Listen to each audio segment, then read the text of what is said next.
that you might have. Let us not drown ourselves in semantics. This is my view with due respect. First of all, let us remember that, and I always warn us Africans, if I was using my mother tongue to define interference, or using a Kiswahili word, what meaning would it carry? And sometimes we find ourselves prisoners of Portuguese, prisoners of French, prisoners of English or any other colonial language which we have appropriated and which we now deploy in terms of engagement. History has demonstrated, and my good friend Kegoro said it, history has demonstrated not once, not twice, that the intentions appear to be noble in the beginning, but when they have come in like the proverbial Trojan horse, they go beyond their mandate. Show me what is happening to Libya today. Show me what is happening to the Central African Republic. Show me what is happening to Somalia today. They were all well-intentioned, and see the product. A tree shall be judged by its fruit. A mango that says it is an orange is still a mango. Okay. Now to the question that I have been asked, that is, what can Africa do, particularly with foreign interference? Let us understand that the international economic architecture, as I see it, is one in which Africa did not participate, does not participate in a meaningful way. Take, for example, the Bretton Woods institution that we know about, the World Bank and the IMF, created in 1944 in Bretton Woods in New Hampshire. British economists and American economists immediately after the World War II to target the reparation of Europe through the Marshall Plan. We are grafted into it, and then we become beholden to them.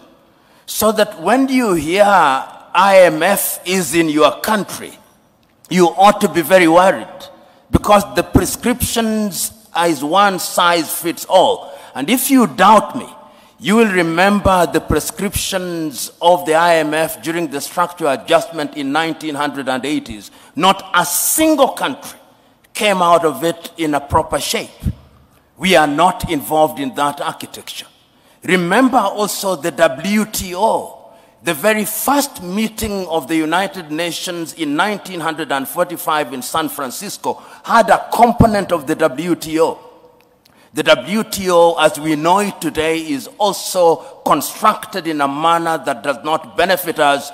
The idea is that Africa continues to remain a producer of primary goods, and we continue to consume goods that have value addition. How then has Africa tried to react to this? There have been several initiatives. The very early initiatives were not even constructed by Africa. If you remember the African Pacific, Caribbean Pacific, the Lomé Convention, and the Cotonou Declaration, these were initiatives which were influenced from outside. It is after the failure of the Lomé Convention that Africa now said, we want to have our own, hence the Lagos Plan of Action of 1980, because Africa recognized trade within Europe is at almost 60%. Trade within North America is at anything 57%. Trade within Asia is at 50%. Trade within Latin America is at 40%. Trade within Africa, 15%. But the Lagos Plan of Action did not realize the dreams that we set for ourselves. So Africa has always identified the solution to our problems. In fact, and the president of the commission, or the chairman commission, will agree with me.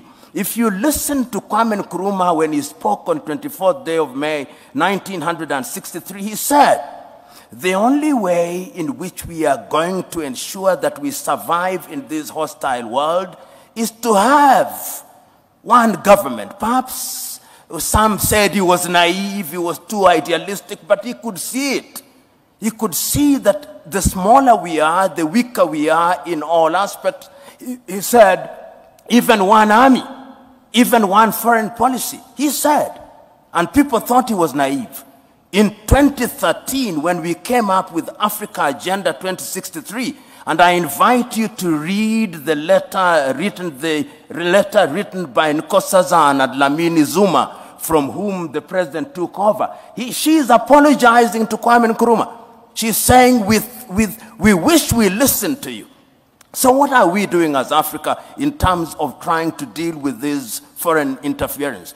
Having recognized these, first of all, under the REX, the East African community, you remember there was the Committee of Fast Tracking of the East African Community and East African Confederation. The first president of East Africa ought to have been sworn in 2010. It did not happen. As I'm talking to you, there is now a body that is moving around trying to create a constitution for the East African Confederacy, which is a realization that if we want to interfere, if we want to stop foreign interference and we want to engage constructively, we must have a big market, and that market will be the East African market. Hence, Kenya, Uganda, Tanzania, Rwanda, Burundi, South Sudan, and now the Democratic Republic of Congo, and the Somalis are coming in, and I'm told the Ethiopians are also contemplating. And not only in East Africa, in ECOWAS, there was even an attempt to create a currency called the ECO, which was torpedoed, as you know, by the French. And in SADC, these are ways and means of immunizing ourselves against the machinations of not only Europe, but China. China is increasingly coming into the continent. Russia is increasingly coming into the continent. Turkey is increasingly coming into the continent. Qatar is increasingly coming into the continent. The Emiratis are coming into the continent. So we are seeing all these things happening. But beyond the REX, there is also the African Union. If you read Africa Agenda 2063 and the 7 aspirations, they are designed specifically to ensure that we form a bulwark against these foreign interference. And let me correct myself if I was misunderstood. They are small nations. Let's not delude ourselves. The theory of sovereignty of nations is a fiction. Right now, we will have meeting of the G7. Why? Because they are bigger economies and we are not there. Then we will have the G20, which are slightly bigger. Then they are the smaller nations, and they met recently in Brussels.